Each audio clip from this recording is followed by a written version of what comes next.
ଯୋହନ ଲିଖିତ ସୁସମାଚାର ଅଧ୍ୟାୟ 1।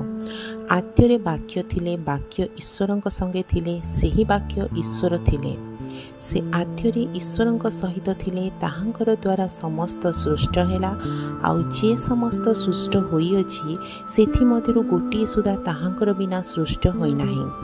ତାହାଙ୍କଠାରେ ଜୀବନ ଥିଲା ଓ ସେହି ଜୀବନ ମନୁଷ୍ୟମାନଙ୍କର ଜ୍ୟୋତି।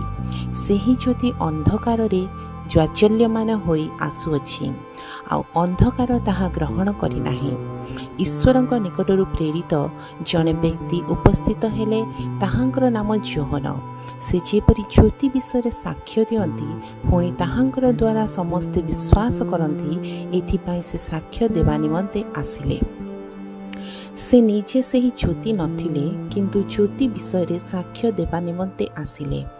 ଯେଉଁ ସତ୍ୟ ଜ୍ୟୋତି ପ୍ରତ୍ୟେକ ମନୁଷ୍ୟକୁ ଆଲୋକ ପ୍ରଦାନ କରନ୍ତି, ସେ ଜଗତକୁ ଆସୁଥିଲେ। ସେ ଜଗତରେ ଥିଲେ ଓ ଜଗତ ତାହାଙ୍କର ଦ୍ୱାରା ସୃଷ୍ଟି ହେଲା, ତଥାପି ଜଗତ ତାହାଙ୍କୁ ଚିହ୍ନିଲା ନାହିଁ।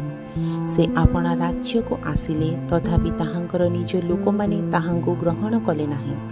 ମାତ୍ର ଯେତେ ଲୋକ ତାହାଙ୍କୁ ଗ୍ରହଣ କଲେ, ଅର୍ଥାତ୍ ଯେଉଁମାନେ ତାହାଙ୍କର ନାମରେ ବିଶ୍ୱାସ କଲେ, ସେ ସମସ୍ତଙ୍କୁ ସେ ଈଶ୍ୱରଙ୍କର ସନ୍ତାନ ହେବା ନିମନ୍ତେ ଅଧିକାର ଦେଲେ। ସେମାନେ ରକ୍ତରୁ, ଶରୀରର ଇଚ୍ଛାରୁ ଅବା ମନୁଷ୍ୟର ଇଚ୍ଛାରୁ ଜାତ ହେଲେ ନାହିଁ, ବରଂ ଈଶ୍ୱରଙ୍କ ଠାରୁ ଜାତ ହେଲେ। ଆଉ ସେହି ବାକ୍ୟ ଦେହବନ୍ତ ହେଲେ, ପୁଣି ଅନୁଗ୍ରହ ଓ ସତ୍ୟରେ ପରିପୂର୍ଣ୍ଣ ହୋଇ ଆମମାନଙ୍କ ମଧ୍ୟରେ ବାସ କଲେ। ଆଉ ପିତାଙ୍କଠାରୁ ଆଗତ ଅଦିତ୍ୟ ପୁତ୍ରଙ୍କ ମହିମା ସଦୃଶ୍ୟ ଆମେମାନେ ତାହାଙ୍କର ମହିମା ଦେଖିଲୁ। ଯୋହନ ତାହାଙ୍କର ବିଷୟରେ ସାକ୍ଷ୍ୟ ଦେଇ ଉଚ୍ଚ ସ୍ୱରରେ କହିଲେ ଯେ, ମୋ ଉତ୍ତାରେ ଆସୁଅଛନ୍ତି, ସେ ମୋହର ଅଗ୍ରଗଣ୍ୟ ହୋଇଅଛନ୍ତି। କାରଣ ସେ ମୋହର ପୂର୍ବରେ ଥିଲେ, ଯାହାଙ୍କ ବିଷୟରେ ମୁଁ ଏହା କହିଥିଲି, ସେ ଏହି। ଏଣୁ ତାହାଙ୍କର ପୂର୍ଣ୍ଣତାରୁ ଆମେମାନେ ସମସ୍ତେ ପ୍ରାପ୍ତ ହୋଇଅଛୁ। ହଁ, ଅନୁଗ୍ରହ ଉପରେ ଅନୁଗ୍ରହ ପ୍ରାପ୍ତ ହୋଇଅଛୁ। କାରଣ ବ୍ୟବସ୍ଥା ମୂଷାଙ୍କ ଦ୍ୱାରା ପ୍ରଦତ୍ତ ହେଲା, କିନ୍ତୁ ଅନୁଗ୍ରହ ଓ ସତ୍ୟ ଯୀଶୁଖ୍ରୀଷ୍ଟଙ୍କର ଦ୍ୱାରା ଉପସ୍ଥିତ ହେଲା। କେହି କେବେ ଈଶ୍ୱରଙ୍କୁ ଦେଖି ନାହିଁ। ପିତାଙ୍କ କୋଳସ୍ଥିତ ଅଦିତ୍ୟ ପୁତ୍ର ତାହାଙ୍କୁ ପ୍ରକାଶ କରେ। ଆପଣ କିଏ? ଏହା ଯୋହନଙ୍କୁ ପଚାରିବା ନିମନ୍ତେ ଯିହୁଦୀମାନେ ଯେତେବେଳେ ଜେରୁସାଲେମରୁ ଯାଜକ ଓ ଲେବୀୟମାନଙ୍କୁ ତାହାଙ୍କ ନିକଟକୁ ପଠାଇଲେ, ସେତେବେଳେ ସେ ଏହି ସାକ୍ଷ୍ୟ ଦେଲେ। ସେ ସ୍ୱୀକାର କଲେ, ଅସ୍ୱୀକାର କଲେ ନାହିଁ। ସେ ସ୍ୱୀକାର କଲେ, ମୁଁ ଖ୍ରୀଷ୍ଟ ନୁହେଁ। ସେଥିରେ ସେମାନେ ତାହାଙ୍କୁ ପଚାରିଲେ, ତେବେ କ'ଣ? ଆପଣ କ'ଣ ଏଲିୟ? ସେ କହିଲେ, ମୁଁ ନୁହେଁ। ଆପଣ କ'ଣ ସେଇ ଭାବବାଦୀ? ସେ ଉତ୍ତର ଦେଲେ, ନା। ସେଥିରେ ସେମାନେ ତାହାଙ୍କୁ କହିଲେ, ଆମ୍ଭମାନଙ୍କୁ ପଠାଇଥିବା ଲୋକଙ୍କୁ ଯେପରି ଉତ୍ତର ଦେଇପାରୁ, ଏଥିସକାଶୁ ଆପଣ କିଏ? ଆପଣ ନିଜ ବିଷୟରେ କ'ଣ କହୁଅଛନ୍ତି? ସେ କହିଲେ, ଇସ୍ରାଏଲ ଭାବବାଦୀ ଯେପରି କହିଥିଲେ, ମୁଁ ସେହି ପ୍ରକାର ପ୍ରାନ୍ତରରେ ଉଚ୍ଚ ଶବ୍ଦ କରୁଥିବା ଜଣକର ସ୍ୱର, ପ୍ରଭୁଙ୍କର ପଥ ସଳଖ କର। ପୁଣି ଫାରୁସୀମାନଙ୍କ ମଧ୍ୟରୁ କେତେକ ଜଣ ପ୍ରେରିତ ହୋଇଥିଲେ। ସେମାନେ ତାହାଙ୍କୁ ପଚାରିଲେ, ଆପଣ ଯଦି ଖ୍ରୀଷ୍ଟ ବା ଏଲିୟ ବା ସେହି ଭାବବାଦୀ ନୁହନ୍ତି, ତାହାହେଲେ କାହିଁକି ବାପ୍ତିସ୍ମ ଦେଉଅଛନ୍ତି? ଯୋହନ ସେମାନଙ୍କୁ ଉତ୍ତର ଦେଲେ, ମୁଁ ଜଳରେ ବାପ୍ତିସ୍ମ ଦେଉଅଛି। ଯାହାକୁ ତୁମ୍ଭେମାନେ ଜାଣ ନାହିଁ, ସେ ତୁମ୍ଭମାନଙ୍କ ମଧ୍ୟରେ ବିଦ୍ୟମାନ। ସେ ମୋ ଉତ୍ତାରେ ଆସୁଅଛନ୍ତି। ତାହାଙ୍କର ପାଦୁକାର ବନ୍ଧନ ଫିଟାଇବାକୁ ମୁଁ ଯୋଗ୍ୟ ନୁହେଁ। ଜର୍ଦ୍ଦନର ପରସ୍ତ ଯେଉଁ ବେଥନିଆରେ ଯୋହନ ବାପ୍ତିସ୍ମ ଦେଉଥିଲେ, ସେହି ସ୍ଥାନରେ ଏହିସବୁ ଘଟିଲା। ତହିଁ ଆର ଦିନ ସେ ଯୀଶୁଙ୍କୁ ନିଜ ପାଖକୁ ଆସୁଥିବା ଦେଖି କହିଲେ, ଏହି ଦେଖ, ଈଶ୍ୱରଙ୍କର ମେଷ ଶାବକ, ଯେ ଜଗତର ପାପ ବୋହି ନେଇ ଯାଆନ୍ତି। ମୋ ଉତ୍ତାରେ ସେ ଆସୁଅଛନ୍ତି।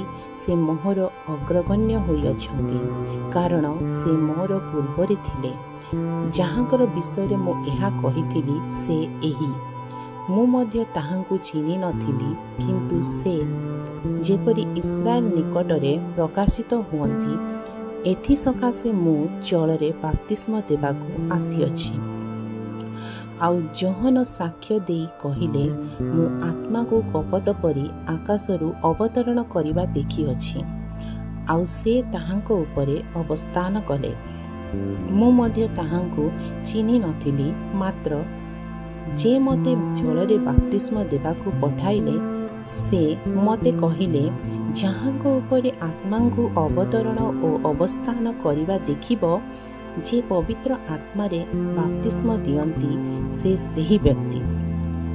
आउ मु ताहा देखिअछि और सही ईश्वरଙ୍କ पुत्र बोली साक्ष्य देइअछि। तहि आर दिन पुनर्बार जोहन और ताहांकर शिष्यमानଙ୍କ मध्यरु 2 जण ठिया होइथिले।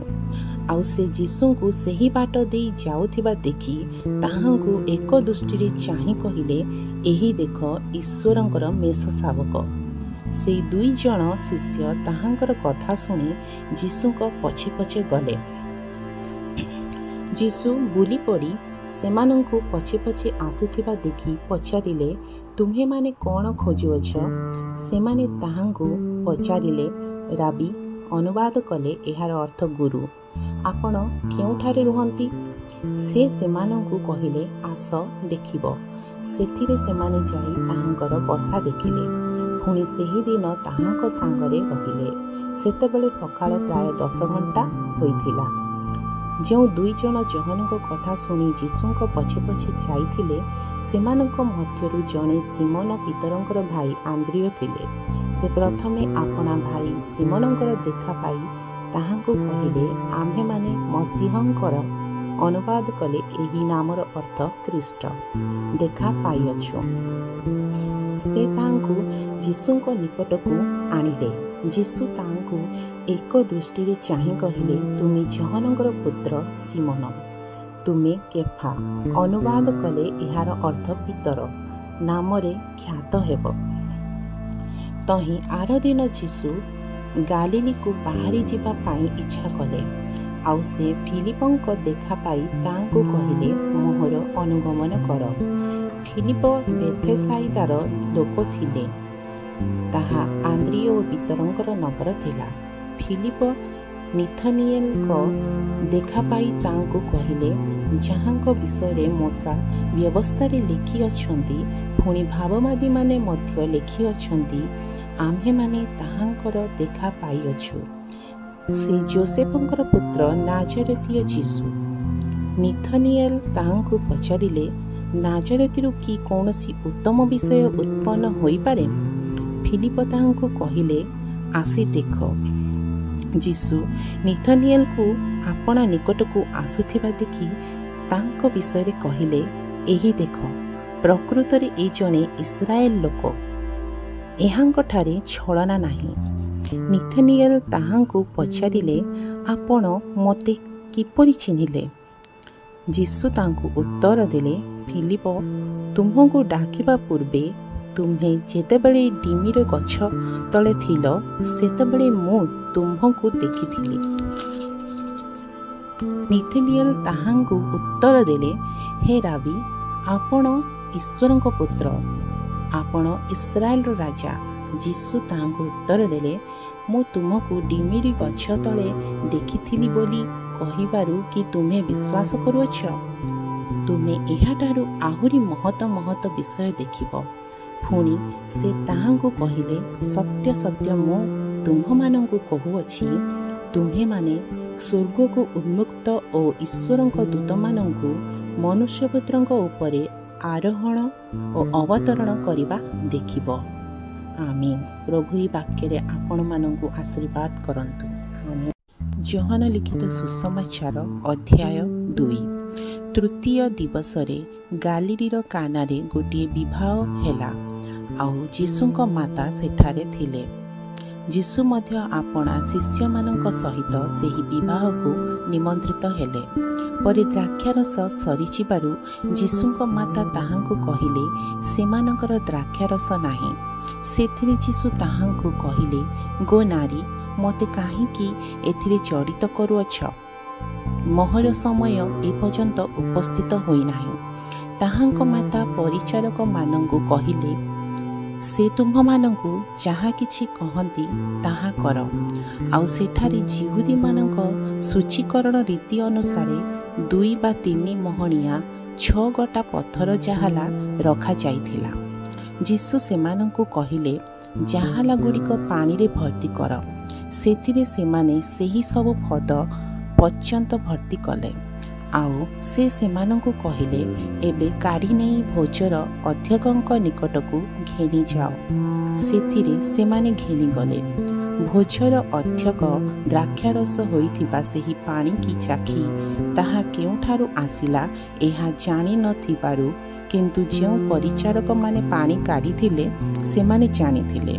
बरंकु डाकी कहिले समस्ते प्रथमरे भल द्राक्षारस देइथांती, आउ लोके माताल हेला उतारे मंद दियंती। तुमे ए पर्यंत भल द्राक्षारस रखियछ। जीसु एही प्रकारे गालिलीर कानारे आश्चर्य कर्म आरंभ करी आपणा महिमा प्रकाश कले। आउ ताहांकर शिष्य माने ताहांकठारे विश्वास कले। एथि उठारे से आपणा माता भ्राता बंधु और शिष्य मानंक सहित कफरनाहुम को गले। पुणी सेमाने सेठारे अधिक दिन रहिले नाही। सेतेबेले तो आमीन। जोहन लिखित सुसमाचार अध्याय 3। फारुसी मानक मध्यरे निकोदेम नामक जने व्यक्ति थिले। से जिहुदी मानकर जने नेता। से रात्रि समय रे जीशुक निकटक आसी ताहांकु कहिले, हे गुरु, आपण जे ईश्वरक ठारू आगत गुरु एहा आम्हे माने जाणु, कारण आपण एही जो समस्त आश्चर्यकर्म करुअछंती ईश्वर सांगरे नथिले सेही सबु केही करि पारे नाही। जीसु ताहांकु उत्तर देले, सत्य सत्य मु तुम्हंकु कहूअछि, पुनर्बार जन्म न हेले केही ईश्वरक राज्य देखि पारे नाही। निकोदेम ताहांकु पचारिले, वृद्ध हेले मनुष्य कि प्रकार जन्म होई पारे? से कोन द्वितीय थर आपणा मातार गर्भरे प्रवेश करी जन्म होई पारे? जीसु उत्तर देले, सत्य सत्य मु तुम्हंकु कहूअछि, जल और आत्मारु जन्म न हेले केही ईश्वरक राज्य रे प्रवेश करि पारे नाही। मांसरु जहा जात ताहा मांस, पुणी आत्मारु जहा जात ताहा आत्मा। तुम्भमानंकु अवश्य पुनर्बार जन्मिबाकु हेबो बोली मु जे तुम्हंकु कहिली, एथिरे चमत्कृत हो नाही। वायु जो दिगरे इच्छा करे सेही दिगरे बहे, आउ तुम्हे ताहार शब्द शुणी थाओ, किंतु ताहा केउठारु आसे पुणी केउठाकु जाए ताहा जान नाही। आत्मांक ठारू जात प्रत्येक लोक संपदरे सेही प्रकारर। निकोदेम ताहांकु उत्तर देले, एही सबु किपरि होई पारे?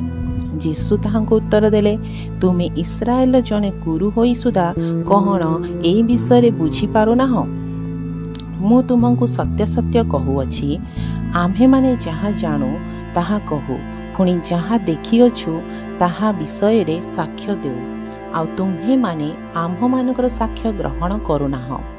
मु तुम्हंकु पार्थिव विषय कहिले जदि तुम्हे माने विश्वास न कर, तेबे तुम्ह मानंकु स्वर्गीय विषय कहिले किपरि विश्वास करिबो? आउ जो मनुष्य पुत्र स्वर्गरु अवतरण कले ताहांक बिना आउ केही स्वर्गरोहण करि नाही। पुणी मूसा जे प्रकार प्रांतरे सर्पको ऊर्ध्वको उठाई थिले, मनुष्य पुत्र अवश्य सेही प्रकार ऊर्ध्वको उठा जिवे। जेपरि जे केही ताहांक ठारे विश्वास करे से अनंत जीवन प्राप्त हुए, कारण ईश्वर जगत को एडे प्रेम कले जे से आपणा अद्वितीय पुत्र को दान कले, जेपरि जे केही ताहांक ठारे विश्वास करे से विनष्ट न होई अनंत जीवन प्राप्त हुए। जेणु जगतर विचार करने निमंते ईश्वर आपणा पुत्र को जगत को प्रेरण न करी जगत जेपरि ताहांक द्वारा परित्राण प्राप्त हुए एथिपाई ताहांकु प्रेरण कले। जे ताहांक ठारे विश्वास करे से विचारित हुए नाही, जे विश्वास करे नाही से विचारित होई सारिलाणी, कारण से ईश्वरंकर अद्वितीय पुत्रंक नाम रे विश्वास करि नाही। आउ सही विचार एही जगतरे ज्योति प्रकाशित होइअछि आउ लोक माने ज्योति अपेक्षा वरम अंधकार को भल पाइले जेणु सेमानंकर कर्म सबु मंद। कारण जे कही कुकर्म करे से ज्योति की घृणा करे पुणी काले ताहार कर्मर दोष प्रकाशित हुए एथिपाई से ज्योति निकटकू आसे नाही। किंतु जे केही सत्य आचरण करे से ज्योति निकटकू आसे जेपरी ताहार कर्म सबु ईश्वरंक ठारे साधित बोली प्रकाशित हुए। एथिउथारे जीसु और ताहांकर शिष्य माने जिहुदा प्रवेश को गले आउ से स्थान रे सेमानंकर सहित रही बाप्तिस्म देवाकू लागिले। जहन मध्य सालम निकटस्थ एननरे बाप्तिस्म देउथिले कारण से स्थान रे बहुत जल थिला आउ लोके आसी बाप्तिस्म ग्रहण करुथिले जेणु जहन से पर्यंत कारागार रे निक्षिप्त होई नथिले।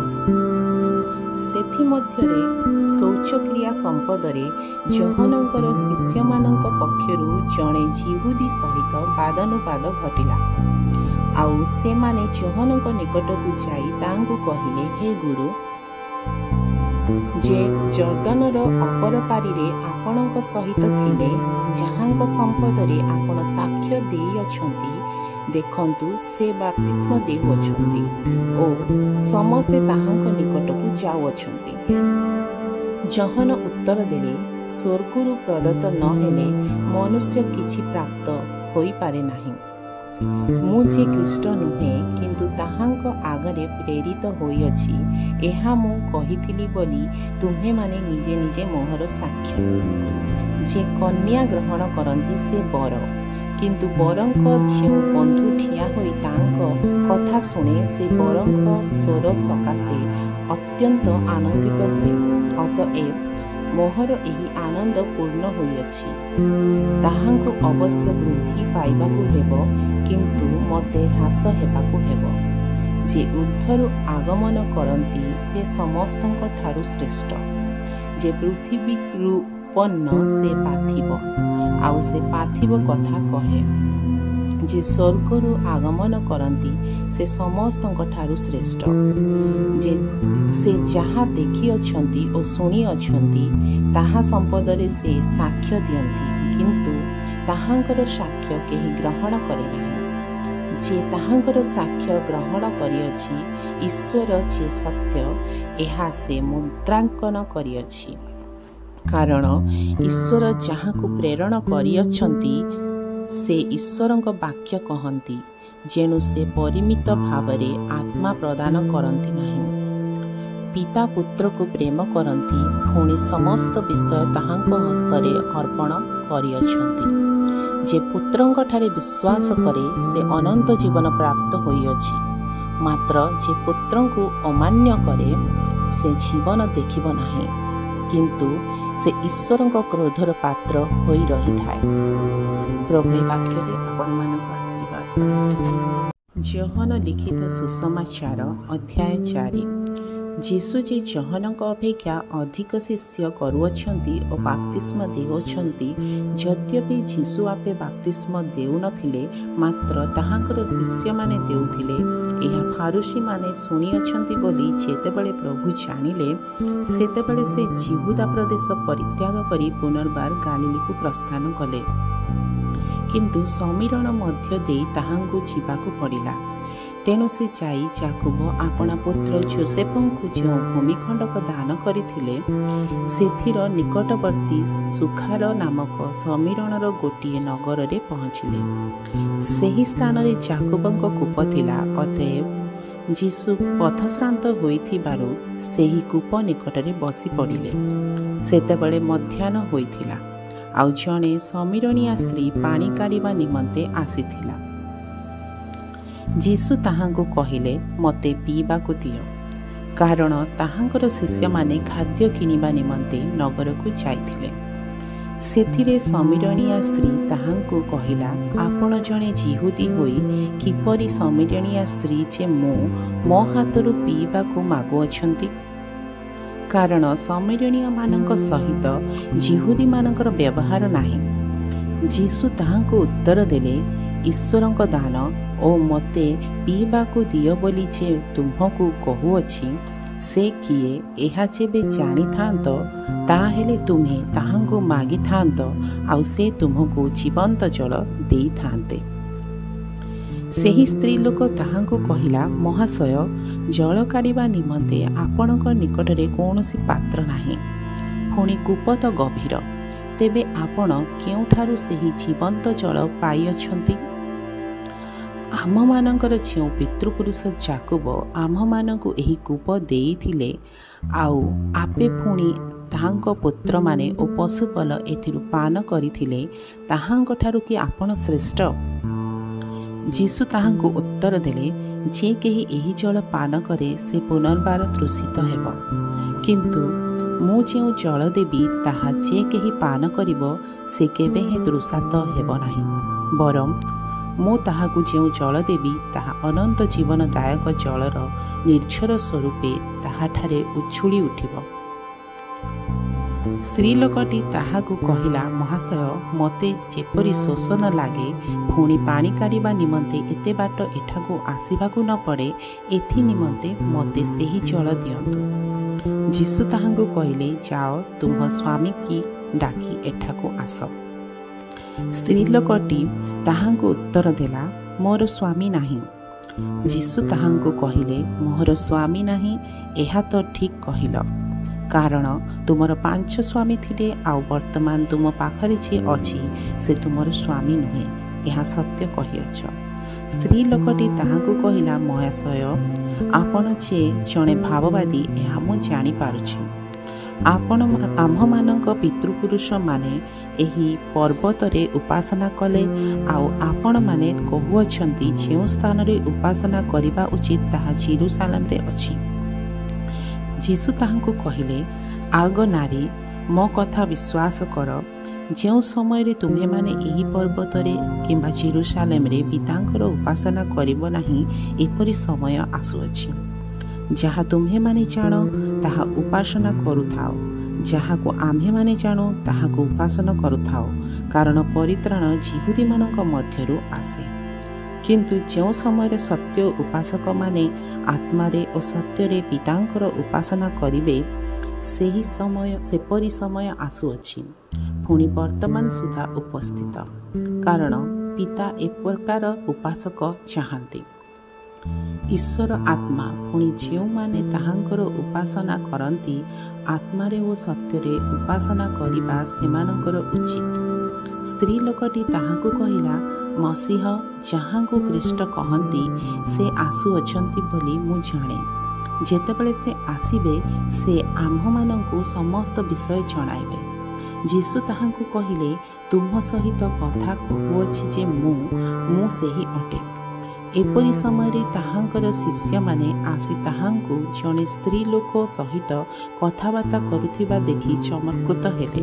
ତଥାପି ଆପଣ କ'ଣ ଚାହାନ୍ତି କିମ୍ବା କାହିଁକି ତାହା ସାଙ୍ଗରେ କଥା କହୁଅଛନ୍ତି, ଏହା କେହି ପଚାରିଲେ ନାହିଁ।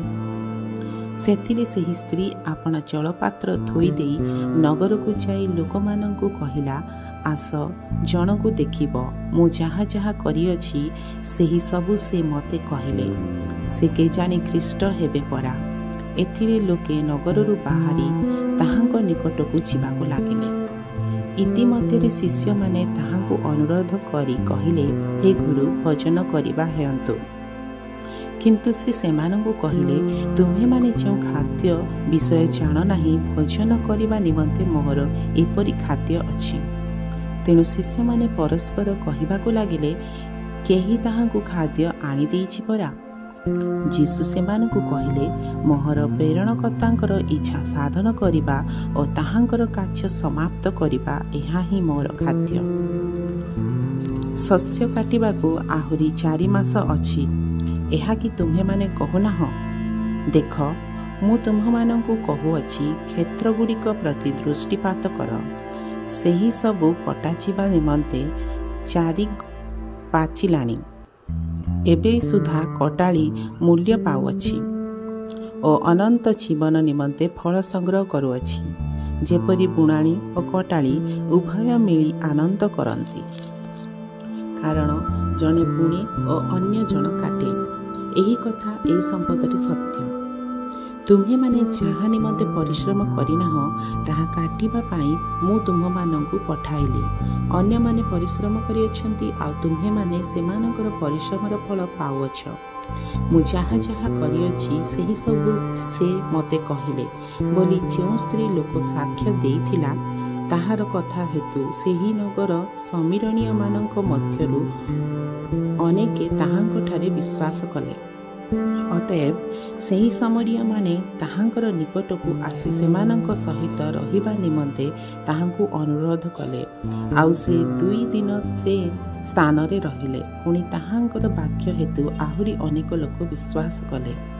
ଆଉ ସେମାନେ ସେହି ସ୍ତ୍ରୀ ଲୋକକୁ କହିଲେ, ଏବେ ତୁମ କଥା ହେତୁ ଆମ୍ଭେମାନେ ବିଶ୍ୱାସ କରୁନାହୁଁ, କାରଣ ଆମ୍ଭେମାନେ ନିଜେ ନିଜେ ଶୁଣିଅଛୁ ଏ ଯେ ପ୍ରକୃତର ଜଗତର ତ୍ରାଣକର୍ତ୍ତା, ଏହା ଆମ୍ଭେମାନେ ଜାଣିଅଛୁ। ସେଇ 2 ଦିନ ପରେ ସେ ସେଠାରୁ ବାହାରି ଗାଲିଲିକି ଗଲେ, କାରଣ ଭାବବାଦୀ ସ୍ୱଦେଶରେ ଆଦର ପାଆନ୍ତି ନାହିଁ ବୋଲି ଯୀଶୁ ଆପେ ସାକ୍ଷ୍ୟ ଦେଲେ। ପୁଣି ସେ ଗାଲିଲିକୁ ଆସନ୍ତେ ପର୍ବ ସମୟରେ ସେ ଜେରୁସାଲେମରେ ଯାହା ଯାହା କରିଥିଲେ ସେହି ସବୁ ଦେଖିବାକୁ ଗାଲିଲୀୟମାନେ ତାହାଙ୍କୁ ଗ୍ରହଣ କଲେ, ଯେଣୁ ସେମାନେ ମଧ୍ୟ ପର୍ବକୁ ଯାଇଥିଲେ। ଏଥିମଧ୍ୟରେ ଗାଲିଲୀର ଯେଉଁ କାନା ନଗରରେ ସେ ଜଳକୁ ଦ୍ରାକ୍ଷାରସ କରିଥିଲେ, ସେ ସ୍ଥାନକୁ ସେ ପୁନର୍ବାର ଗଲେ। ଆଉ ଜଣେ ରାଜକର୍ମଚାରୀ ଥିଲେ, ତାହାଙ୍କର ପୁତ୍ର କଫରନାହୁମରେ ପୀଡ଼ିତ ଥିଲା। ଯୀଶୁ ଯିହୁଦା ପ୍ରଦେଶରୁ ଗାଲିଲିକୁ ବାହାରି ଆସିଅଛନ୍ତି, ଏହା ଶୁଣି ସେ ତାହାଙ୍କ ନିକଟକୁ ଯାଇ ସେ ଯେପରି ଆସି ତାହାଙ୍କ ପୁତ୍ରଙ୍କୁ ସୁସ୍ଥ କରନ୍ତି, ଏଥିପାଇଁ ତାହାଙ୍କୁ ଅନୁରୋଧ କରିବାକୁ ଲାଗିଲେ, କାରଣ ସେ ମୃତବଧ ହୋଇଥିଲା। ସେଥିରେ ଯୀଶୁ ତାହାଙ୍କୁ କହିଲେ, ଚିହ୍ନ ଓ ଅଦ୍ଭୁତ କର୍ମମାନ ନ ଦେଖିଲେ ତୁମ୍ଭେମାନେ କୌଣସି ପ୍ରକାରେ ବିଶ୍ୱାସ କରିବ ନାହିଁ। ରାଜକର୍ମଚାରୀ ତାହାଙ୍କୁ କହିଲେ, ହେ ପ୍ରଭୁ, ମୋର ପିଲାଟି ମରିବା ପୂର୍ବରୁ ଆସନ୍ତୁ। ଯୀଶୁ ତାହାଙ୍କୁ କହିଲେ, ଯାଅ, ତୁମର ପୁତ୍ର ବଞ୍ଚିଲାଣି। ଯୀଶୁ ସେହି ବ୍ୟକ୍ତିଙ୍କୁ ଯେଉଁ ବାକ୍ୟ କହିଲେ, ସେ ତାହା ବିଶ୍ୱାସ କରି ଚାଲିଗଲେ। ପୁଣି ସେ ଯାଉ ଯାଉ ତାହାଙ୍କର ଦାସମାନେ ତାହାଙ୍କୁ ଭେଟି ତାହାଙ୍କର ପୁତ୍ର ବଞ୍ଚିଲାଣି ବୋଲି କହିଲେ। ତେଣୁ କେଉଁ ଦଣ୍ଡରେ ତାହାର ଉପଶମ ହେଲା ତାହା ସେ ସେମାନଙ୍କୁ ପଚାରିଲେ। ସେଥିରେ ସେମାନେ ତାହାଙ୍କୁ କହିଲେ, କାଲି 7ଟା ବେଳେ ତାହାକୁ ଜ୍ୱର ଛାଡ଼ିଗଲା। ଏଥିରେ ପିତା ବୁଝିଲେ ଯେ ଯୀଶୁ ଯେଉଁ ଦଣ୍ଡରେ ତୁମର ପୁତ୍ର ବଞ୍ଚିଲାଣି ବୋଲି ତାହାଙ୍କୁ କହିଥିଲେ, ଠିକ୍ ସେହି ଦଣ୍ଡରେ ଏହା ଘଟିଥିଲା। ଆଉ ସେ ଆପେ ତାହାଙ୍କର ସମସ୍ତ ପରିବାର ବିଶ୍ୱାସ କଲେ। ଯିହୁଦାରୁ ପୁନର୍ବାର ଗାଲିଲିକୁ ଆସି ଯୀଶୁ ଏହି ଦ୍ୱିତୀୟ ଆଶ୍ଚର୍ଯ୍ୟ କର୍ମ ସାଧନ କଲେ। ପ୍ରଭୁ ଏ ବାକ୍ୟରେ ଆପଣମାନଙ୍କୁ ଆଶୀର୍ବାଦ କରନ୍ତୁ। ଯୋହନ ଲିଖିତ ସୁସମାଚାର ଅଧ୍ୟାୟ 5। ଏଥି ଉତ୍ତାରେ ଯିହୁଦୀମାନଙ୍କର ଗୋଟିଏ ପର୍ବ ପଡ଼ିଲା। ଆଉ ଯୀଶୁ ଜେରୁସାଲେମକୁ ଯାତ୍ରା କଲେ। ଜେରୁସାଲେମର ମେଷଦ୍ୱାର ନିକଟରେ ଗୋଟିଏ ପୁଷ୍କରିଣୀ ଅଛି। ଏବ୍ରୀ ଭାଷାରେ ତାହାକୁ ବେସଦା ବୋଲି କହନ୍ତି। ତାହାର 5ଟି ମଣ୍ଡପ। ସେଗୁଡ଼ିକରେ ଅନେକ ଅନେକ ପୀଡ଼ିତ, ଅନ୍ଧ, ଖଞ୍ଜ ଓ ଶୁଷ୍କାଙ୍ଗ ପଡ଼ି ରହୁଥିଲେ। ସେମାନେ ଜଳ ସଞ୍ଚଳନ ଅପେକ୍ଷାରେ ରହୁଥିଲେ, କାରଣ କୌଣସି ସମୟରେ ପ୍ରଭୁଙ୍କର ଜଣେ ଦୂତ ପୁଷ୍କରିଣୀରେ ଅବତରଣ କରି ଜଳ କମ୍ପାଉଥିଲେ। ଆଉ ଜଳ କମ୍ପିଲା ପରେ ଯେ କେହି ପ୍ରଥମରେ ସେଥିରେ ପ୍ରବେଶ କରୁଥିଲା, ସେ ଯେକୌଣସି ରୋଗରେ ଆକ୍ରାନ୍ତ ହୋଇଥିଲେ ସୁଦ୍ଧା ସୁସ୍ଥ ହେଉଥିଲା। ସେଠାରେ 38 ବର୍ଷାବଧି ରୋଗଗ୍ରସ୍ତ ଜଣେ ଲୋକ ଥିଲା। ଯୀଶୁ ତାଙ୍କୁ ପଡ଼ି ରହିଥିବା ଦେଖି ବହୁ କାଳର ରୋଗୀ ବୋଲି ଜାଣି ତାଙ୍କୁ ପଚାରିଲେ, ତୁମେ କ'ଣ ସୁସ୍ଥ ହେବାକୁ ଇଚ୍ଛା କରୁଅଛ? ରୋଗୀଟି ତାହାଙ୍କୁ ଉତ୍ତର ଦେଲା, ମହାଶୟ, ଜଳ କମ୍ପିବା ସମୟରେ ମୋତେ ପୋଖରୀ ଭିତରକୁ ଘେନିଯିବା ପାଇଁ ମୋହର କେହି ନାହିଁ। ଆଉ ମୁଁ ଯାଉ ଯାଉ ଅନ୍ୟ ଜଣେ ମୋ ଆଗରୁ ପଶିଯାଏ। ଯୀଶୁ ତାହାଙ୍କୁ କହିଲେ, ଉଠ, ତୁମର ଖଟିଆ ଘେନି ଚାଲ। ସେହି କ୍ଷଣି ସେ ଲୋକଟି ସୁସ୍ଥ ହେଲା ଓ ଆପଣାର ଖଟିଆ ଘେନି ଚାଲିବାକୁ ଲାଗିଲା। से दिन विश्रामबार थिला। अतएव जिहुदीमाने सुस्थ होइतिबा लोककु कहिबाकु लागिले, आज विश्रामबार, खटिया बोही नहीं जिबा तुमर विधिसंगत नुहे। किंतु से सेमानंकु उत्तर देला, जे मते सुस्थ कले से मते कहिले, तुमर खटिया घेनी चाल। सेमाने तांको पचारिले, तुमर खटिया घेनी चाल बोली जे तुमको कहिला से लोक किए? किंतु से किए ताहा सेही सुस्थ होइतिबा लोक जानी नथिला, कारण से स्थान रे बहुत लोक थिबारु जीसु आगचर रे चली जाइथिले। एहा परे जीसु मंदिर रे ताहार देखा पाई ताहाकु कहिले, देख तुमे सुस्थ होइअछ, आउ पाप कर नाही, जेपरि तुम प्रति अधिक दुर्दशा न घटे।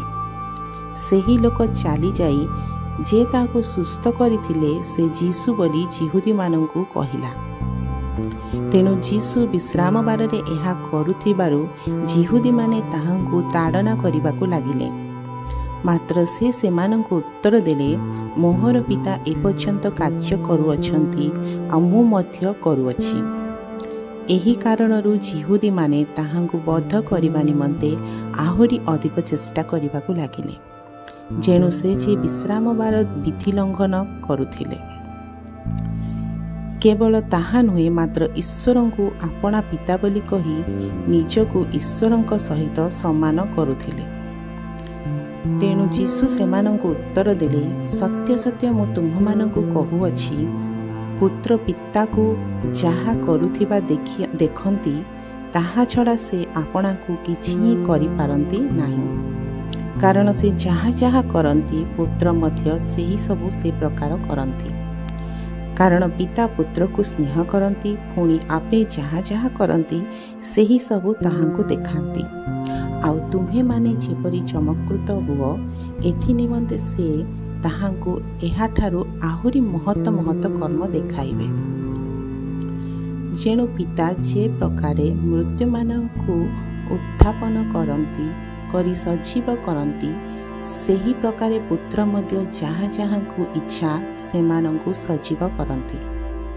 पुणी पिता मध्य काहारी विचार करती नाही, मात्र समस्ते पितांकु जो प्रकारे समादर करती, सेही प्रकारे पुत्रंकु मध्य जेपरि समादर करिवे, सेथि निमंते पुत्रंकु समस्त विचार करिवार अधिकार देई अछंती। जे पुत्र को समादर करे नाही, से ताहांकर प्रेरणकर्ता पितांको मध्य समादर करे नाही। सत्य सत्य मु तुममानंकु कहुअछि, जे मोहर वाक्य शुणी मोहर प्रेरणकर्ता को विश्वास करे, से अनंत जीवन प्राप्त होइअछि। पुणी से विचारित न होई बर मृत्यु को अतिक्रम करी जीवन रे प्रवेश करिअछि। सत्य सत्य मु तुम्हमानंकु कहुअछि, जेउ समय रे मृत्यु माने ईश्वरंकर पुत्रंक स्वर शुणिबे और जेउ माने शुणिबे से माने सजीव हेबे, एपरि समय आसुअछि, पुणी वर्तमान सुधा उपस्थित। कारण पिता जेपरि स्वयंजीवी, सेहीपरि से पुत्रंकु मध्य स्वयंजीवी हेबाकु देई अछंती। आउ से मनुष्य पुत्र हेबारु से ताहांको विचार करिवार अधिकार देले। एथिरे चमत्कृत हुओ नाही, कारण जेउ समय रे समाधिस्थ समस्ते ताहांकर स्वर शुणिबे, एवं जेउ माने सत्कर्म करिअछंती से माने जीवनर पुनरुत्थान निमंते, और जेउ माने असत्कर्म करिअछंती से माने दंडर पुनरुत्थान निमंते बाहर होई आसीबे। एहिपरि समय आसुअछि। मु आपणंकु किछि करिपारे नाही, मु जेपरि शुणे सेहीपरि विचार करे, आ मोहर विचार यथार्थ। कारण मु आपणार इच्छा साधन करिबाकु चेष्टा न करी मोहर प्रेरणकर्तांकर इच्छा साधन करिबाकु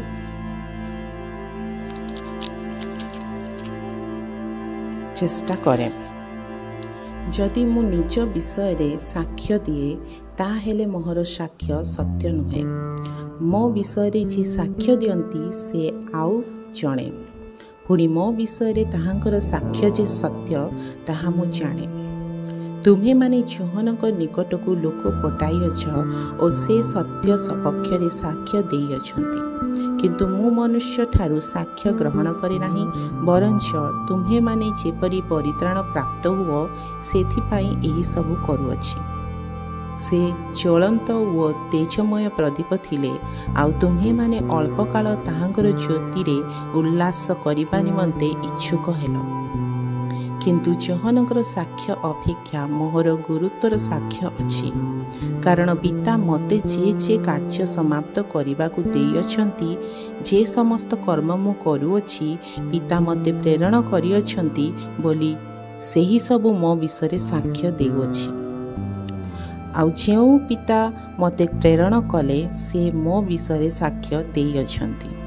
तुम्हे माने केबे हे ताहांकर स्वर शुणी नाह बा ताहांकर आकार देखि नाह, पुणी ताहांकर वाक्य तुम्हमानंकर अंतरे स्थान पाई नाही, कारण से जहाँकु प्रेरण कले ताहांकु तुम्हे माने विश्वास करुनाह।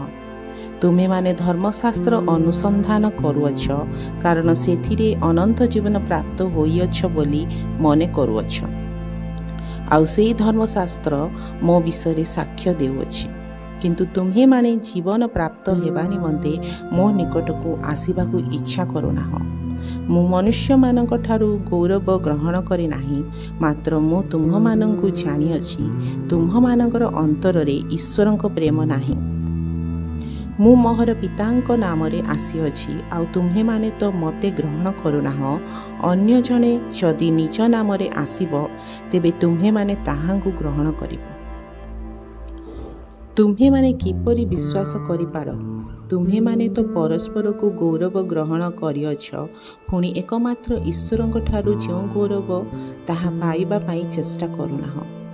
मुझे पितांक छामुरे तुममानंक विरुद्धरे अभियोग करिबी एहा मने कर नाही।